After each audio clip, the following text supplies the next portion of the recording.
Hello there, this is Grandma Laurie. Today's story is Sneaky Pete and the Intruder.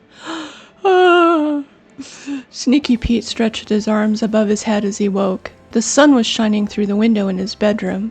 As Pete went into the kitchen to make his breakfast of fried acorns and tea, he thought about how lucky he was to live where it was warm most of the year. There were only a few days this past winter when it was too cold to do anything, and spring had already arrived.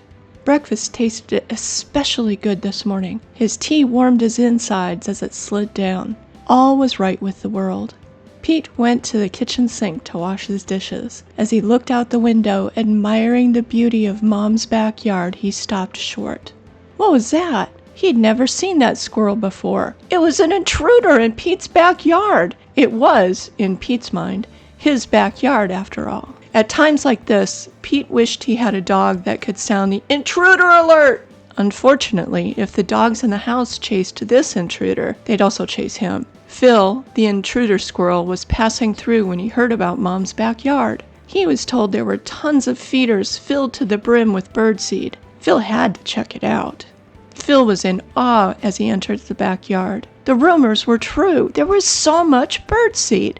If he lived here, he'd never starve ever. He was going to have to think about moving to Mom's backyard. Just then, Phil was hit by something. It was an acorn. "Hey! Who threw that?" Phil yelled. "The owner of this backyard, stranger," yelled Pete from his porch in the trees. "Get out of here. You don't belong here." Phil turned around and looked up, then looked around. "I don't see any signs that say this property is private or this yard belongs to an annoying bossy squirrel." Pete was getting upset. He ran down the tree and stood in front of Phil. "Who are you anyway?" Phil asked when Pete reached the ground. "I'm the squirrel who lives in this backyard, which you do not," Pete said.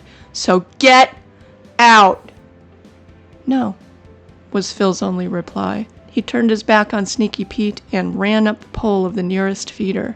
What a magnificent feast Phil found as he reached the top. He started eating the seed, but then something pulled on his tail. Sparky, one of Pete's nephews, heard the disturbance. When Phil turned around to confront Sneaky Pete, Sparky flew through the air to jump on Phil. Unfortunately, Sparky's aim wasn't very good and he landed on the ground. "Stop pulling my tail, weirdo," Phil said. "Get out!" Pete yelled. "No!" Phil turned his back on Sneaky Pete again and started eating. Sneaky Pete went down to the ground to think about how he would deal with this intruder. He knew he shouldn't, but he decided he had to do something drastic.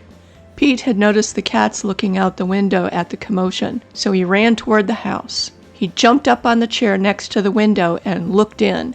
The cats went wild, which caused the dogs to go wild, just as Pete had hoped. He turned around and saw Phil on the ground, scooping up extra birdseed. Pete turned back to the cats and stuck his tongue out. "You can't catch me," he said.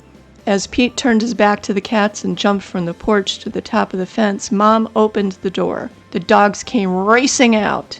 Phil had heard the dogs barking, but didn't think anything about it until he heard the door open. Then, all he could see were 3 dogs running toward him. He had to skedaddle. "Run away! Run away!" Phil yelled.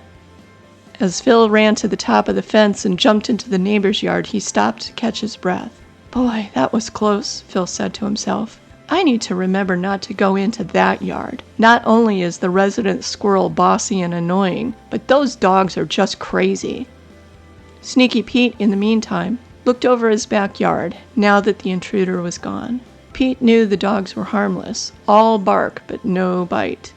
Once again, Pete's backyard was peaceful. He let out a sigh of relief and went back to his house to enjoy a perfect cup of tea. This was too much excitement for so early in the morning. This has been Grandma Laurie. I hope you enjoyed the story. Thanks for joining me.